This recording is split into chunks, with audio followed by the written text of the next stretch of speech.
Hello friends, तो आज हम एक ऐसी लड़की की कहानी देखेंगे जो दुनिया की सबसे अनलकी लड़की है, लेकिन फिर उसका सामना एक मैजिकल कैट से होता है और इससे उसकी लाइफ पूरी तरह बदल जाती है। तो चलिए देखते हैं उसकी अमेजिंग स्टोरी को। तो मूवी के शुरू में हम सैम को देखते हैं जो अपनी फ्रेंड हेजल के साथ वीडियोस बना रही है और पता चलता है कि वो दोनों यहाँ एक ऑर्फनेज में रहती हैं। तभी अचानक उनका सारा सेटअप टूट जाता है और हेजल कहती है कि तुम्हारी किस्मत तो सच में बहुत खराब है और हमें तुम्हारे लिए गुड लक ढूंढना होगा। फिर वो अपने इकट्ठे किए हुए कुछ लकी आइटम्स उसे दिखाती है और बताती है कि अब मुझे बस एक लकी कॉइन की जरूरत है और फिर कोई न कोई मुझे अडॉप्ट जरूर कर लेगा। सैम उसे विश्वास दिलाती है कि वो उसके लिए कॉइन जरूर ढूंढ लाएगी और इससे उसका गुड लक और बढ़ जाएगा। तभी उनकी वार्डन वहाँ आती है और बताती है कि ईव नाम की सोशल वर्कर सैम को लेने आई है। हेजल ये सुनकर उदास हो जाती है क्योंकि बड़ी हो जाने के कारण सैम को अनाथालय छोड़कर जाना होगा। सैम वार्डन से रिक्वेस्ट करती है कि मैं हेजल के अडॉप्ट होने तक यहीं रुकना चाहती हूँ, लेकिन वार्डन कहती है कि अब तुम 18 साल की हो चुकी हो और रूल्स के हिसाब से तुम्हें मूव करना होगा। वो उसे फ्राइडे वाले दिन विजिटिंग आवर्स में आने को कहती है क्योंकि हेजल की फोस्टर फैमिली भी उसी दिन आ रही है और सैम को भी उसकी बात माननी पड़ती है। फिर वो हेजल से प्रॉमिस करती है कि फ्राइडे को मैं तुमसे मिलने जरूर आऊंगी और होपफुली मेरे पास तुम्हारा लकी कॉइन भी होगा। बाहर ईव उसे उसका सामान देती है जिसमें उस वक्त की पिक्चर है जब पहली बार किसी ने उसे अडॉप्ट किया था, लेकिन अनलकी होने के कारण वो ज्यादा दिन उनके साथ नहीं रह पाई और तब से काफी सारी फैमिलीज उसे रिजेक्ट कर चुकी हैं। ईव उससे आगे के प्लान के बारे में पूछती है और सैम बताती है कि उसने एक स्टोर में अपने लिए जॉब ढूंढ ली है और कल सुबह उसे ज्वाइन करना है। आगे सैम अपने अपार्टमेंट की चाबी को भी गटर में गिरा देती है और ईव एक नई चाबी देकर बोलती है कि जल्दी ही तुम्हारा लक चेंज हो जाएगा। सुबह भी हम उसके बैड लक की कुछ झलकियां देखते हैं जहां वो कोई भी काम ठीक से नहीं कर पाती, लेकिन किसी तरह मैनेज करते हुए अपनी जॉब तक पहुंच जाती है। वहां वो अपने बॉस मार्विन से मिलती है जिसे लगता है कि सैम उसके स्टोर के लिए बेस्ट चॉइस है, लेकिन जल्दी ही उसका ये भ्रम टूट जाता है और वो देखता है कि सैम ने तो स्टोर में तबाही मचा दी है। तंग आकर वो सैम को बाहर ले आता है और कहता है कि शॉपिंग कार्ट संभालने में तो कोई प्रॉब्लम नहीं हो सकती। अगले दिन सैम हेजल से मिलने जाती है जहां वार्डन से पता चलता है कि हेजल की फोस्टर फैमिली ने अपना प्लान कैंसिल कर दिया है, लेकिन साथ ही वो ये भी बताती है कि संडे को एक नई फैमिली आने वाली है। फिर सैम हेजल से मिलती है जो अडॉप्ट ना होने के कारण बहुत दुखी है और सैम उसे यकीन दिलाती है कि जल्दी उसे एक अच्छी सी फैमिली मिल जाएगी, लेकिन हेजल को लगता है कि उसका गुड लक कहीं रुका हुआ है और वो सैम से उस लकी कॉइन को जल्दी से ढूंढने को कहती है। आगे हम सैम को एक सैंडविच खाते हुए देखते हैं और तभी एक ब्लैक कैट कहीं से आकर उसके पास बैठ जाती है। सैम भूखा समझकर सैंडविच का एक टुकड़ा उसे देती है और कहती है कि काश मेरी लाइफ भी तुम्हारी तरह टेंशन फ्री हो सकती, लेकिन मेरा बैड लक तो मुझसे भी 2 कदम आगे चलता है और शायद इसका साया हेजल पर भी पड़ गया है। तभी वो कैट वहाँ से उठकर भाग जाती है और सैम देखती है कि नीचे जमीन पर एक कॉइन पड़ा हुआ है और वो उसे उठाकर अपनी पॉकेट में रख लेती है। सुबह आँख खुलने पर वो देखती है कि आज उसके सारे काम अच्छे से हो रहे हैं, जैसे होमवर्क अपलोड होना, मैचिंग सॉक्स मिलना और यहाँ तक कि उसका शावर भी काम कर रहा है। तभी उसकी पॉकेट से वो कॉइन निकल कर गिरता है जिस पर अजीब से डिजाइन बने हुए हैं और उसे लगता है कि शायद ये कोई लकी कॉइन है। वो उस कॉइन को टेस्ट करके देखती है और उसे कंफर्म हो जाता है कि ये सच में एक लकी कॉइन है। फिर वो अनाथालय में वार्डन को कॉल करती है और बताती है कि शाम को मैं हेजल को एक सरप्राइज देने वाली हूँ। स्टोर में भी उसका दिन बहुत अच्छा जाता है और मार्विन को यकीन नहीं होता कि एक ही दिन में वो इतनी एफिशिएंट कैसे बन गई, लेकिन किस्मत को शायद कुछ और ही मंजूर था क्योंकि सैम गलती से उस कॉइन को एक टॉयलेट में गिरा देती है और उसे निकालने के चक्कर में वो फ्लश हो जाता है। शाम को सैम उसी ब्लैक कैट से मिलती है और उसे बताती है कि कैसे कल उसे यहाँ से एक लकी कॉइन मिला था, लेकिन उसने गलती से उसे फ्लश कर दिया। ये सुनकर वो कैट चौंक जाती है और कहती है कि ये आखिर तुमने क्या कर दिया। सैम भी उसे बोलता देखकर बहुत हैरान होती है और तभी वो देखती है कि उसके कॉलर पर भी कॉइन जैसा डिजाइन बना हुआ है और वो समझ जाती है कि वो कॉइन इसी कैट ने मुझे दिया था। वो कैट से वैसा ही एक और कॉइन देने को कहती है, लेकिन देखती है कि कैट तो उससे डरकर भाग रही है। वो भी उसका पीछा करती है, लेकिन बहुत कोशिश करने पर भी कैट उसके हाथ नहीं आती और इससे सैम उदास हो जाती है। तभी उसे कुछ आवाज सुनाई देती है और वो देखती है कि पीछे गली में वो कैट बैठी हुई है जो एक पोर्टल खोलकर उसमें कूद जाती है। सैम को ये सब थोड़ा अजीब लगता है, लेकिन कॉइन लेने के चक्कर में वो भी उसके पीछे उस पोर्टल में चली जाती है और वो उसे एक दूसरी दुनिया में ले आता है। कैट उसे वहाँ देखकर डर जाती है और कहती है कि एक इंसान को यहाँ नहीं आना चाहिए था। सैम कहती है कि अगर ऐसा है तो मैं यहाँ से चली जाऊंगी, लेकिन उसके बदले मुझे एक लकी कॉइन चाहिए। तब कैट उसे बताती है कि तुम इस वक्त गुड लक सिटी में हो और अगर किसी ने तुम्हें देख लिया तो मेरे लिए प्रॉब्लम खड़ी हो जाएगी। तभी कुछ आवाज सुनकर वो सैम को छुपने को कहता है और वो देखती है कि 2 लेप्रिकॉन्स वहाँ उससे मिलने आए हैं। पता चलता है कि इस कैट का नाम बॉब है और जो कॉइन सैम ने घुमाया था वो ये कैट्स अपने ट्रैवल के लिए यूज करती हैं और बिना इसके बॉब सिटी के अंदर नहीं जा सकता। सैम को ये भी पता चलता है कि सिटी के अंदर एक कॉइन डिपो है जहाँ से ये सारे कॉइन्स इशू किए जाते हैं, और वो बॉब से कहती है कि क्यों ना हम अंदर जाकर एक और कॉइन ले आए, जिससे हेजल के साथ साथ तुम्हारी भी प्रॉब्लम सॉल्व हो जाएगी। बॉब भी कुछ सोचकर उसकी बात मान जाता है और सैम कहती है कि फिलहाल अंदर जाने के लिए तुम मेरे बटन का यूज कर सकते हो। आगे उनका सामना एक कैप्टन नाम के लेप्रिकॉन से होता है जो यहाँ की सिक्योरिटी हेड है, लेकिन उस बटन की मदद से बॉब और सैम उससे बच निकलते हैं। फिर बॉब उसे लेप्रिकॉन्स के लॉकर रूम में लाता है और बताता है कि ये मेरे दोस्त जेरी का लॉकर है, जिसकी जॉब इस वक्त कॉइन डिपो में है। सैम वो कपड़े पहनकर एक लेप्रिकॉन बन जाती है और बॉब सबको बताता है कि ये लैटविया नाम के एक मैजिकल कंट्री से आई है जहाँ के लेप्रिकॉन्स बहुत बड़े होते हैं। आगे वो जेरी से मिलने उस कॉइन डिपो में आते हैं, जो सैम के साइज को देखकर बहुत इम्प्रेस होता है, और तब बॉब उसे कहता है कि सैम कॉइन डिपो का एक टूर करना चाहती है। जेरी इसके लिए तैयार हो जाता है और बताता है कि आज हम कॉइन्स को पॉलिश करने वाले हैं और तुम भी इसमें हमारी मदद कर सकती हो। सैम वहाँ उन कॉइन्स को चुराने की कोशिश करती है, लेकिन देखती है कि एक सकिंग मशीन उन्हें खींचकर ऊपर ले जाती है और तभी उसके हाथ में अपना खुद का बटन आ जाता है। जल्दी ही सैम के बैड लक से वहाँ गड़बड़ हो जाती है और वो बटन भी उससे छूटकर उस मशीन में चला जाता है। लेप्रिकॉन्स बिल्डिंग को खाली करा लेते हैं और बॉब सैम को बताता है कि अब कैप्टन को बटन के बारे में पता चल जाएगा और हमें कॉइन को भूलकर यहाँ से निकल जाना चाहिए।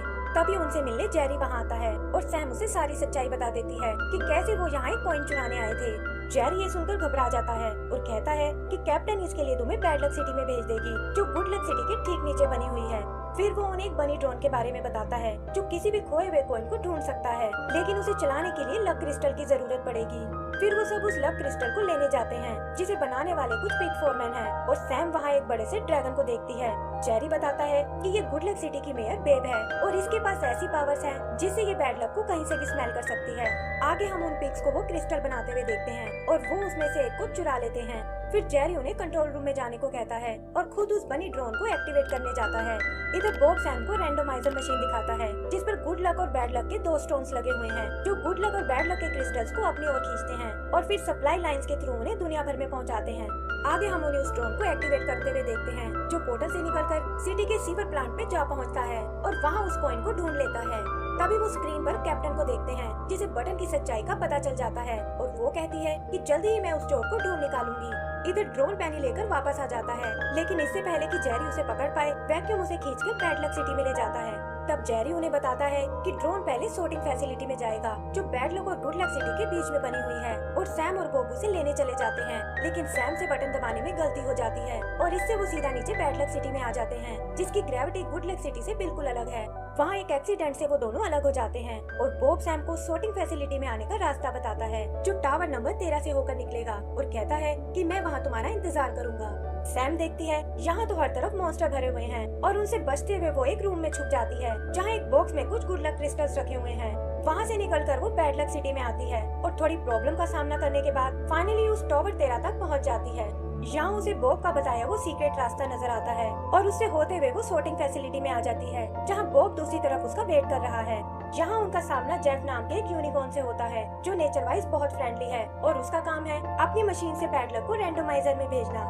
यहाँ ये भी पता चलता है कि जेफ बेब का पुराना प्रेमी है, लेकिन अब वो दोनों एक दूसरे से कभी नहीं मिलते, क्योंकि बेब को बैड लक बिल्कुल पसंद नहीं है। फिर जेफ उन्हें उनका ड्रोन वापस करता है, लेकिन बताता है कि कॉइन को तो मैंने कॉइन डिपो में भेज दिया है ताकि उसकी अच्छे से सफाई हो सके। बॉब को लगता है कि अब उन्हें कैप्टन से कोई नहीं बचा सकता, और तब सैम उसे अपना आइडिया बताती है कि वो बैड लक क्रिस्टल लेकर बेब से मिलने जाएगी और हो सकता है कि वो मदद करने के लिए उसे एक लकी कॉइन दे दे। बेब भी इस अनोखी लेप्रिकॉन को देखकर बहुत इम्प्रेस होती है, लेकिन देखती है कि उसके पैर में तो एक बैड लक क्रिस्टल चिपका हुआ है, जिसका असर काफी दिन तक रहता है। सैम भी अनलकी होने की एक्टिंग करती है और जैसा कि उसने सोचा था, बेब उसे अपना एक लकी कॉइन देती है और कहती है कि ये तुम्हारे बैड लक को खत्म कर देगा। सैम उसे लेकर वापस बॉब के पास आती है, लेकिन देखती है कि कैप्टन ने उसे पकड़ लिया है और वो उसे बैड लक सिटी में ट्रांसफर करने वाली है। सैम तुरंत जाकर उसे रोक लेती है और वो कॉइन देकर कहती है कि बॉब ने गलती से इसे गिरा दिया था। कैप्टन को बॉब को छोड़ना पड़ता है और बॉब सैम से पूछता है कि ये कॉइन तो तुम हेजल को देना चाहती थी। तब सैम कहती है कि तुम्हें फंसाकर मैं हेजल की मदद नहीं करना चाहती, और वैसे भी मेरे पास एक ऐसा प्लान है जिसमें हमें कॉइन की जरूरत ही नहीं पड़ेगी। फिर वो बॉब को लेकर जेफ की बैड लक मशीन के पास आती है और कहती है कि अगर मैं इसे ही बंद कर दूं तो दुनिया में बैड लक जाना बंद हो जाएगा और हमारी सारी प्रॉब्लम्स भी सॉल्व हो जाएंगी। जेफ से छुपते हुए वो उसकी मशीन को बंद कर देते हैं और देखते हैं कि दुनिया में अब बस गुड लक ही जा रहा है। फिर वादे के मुताबिक सैम वहाँ से वापस जाने लगती है, लेकिन पता चलता है कि वैक्यूम से बैड लक लीक हो रहा है।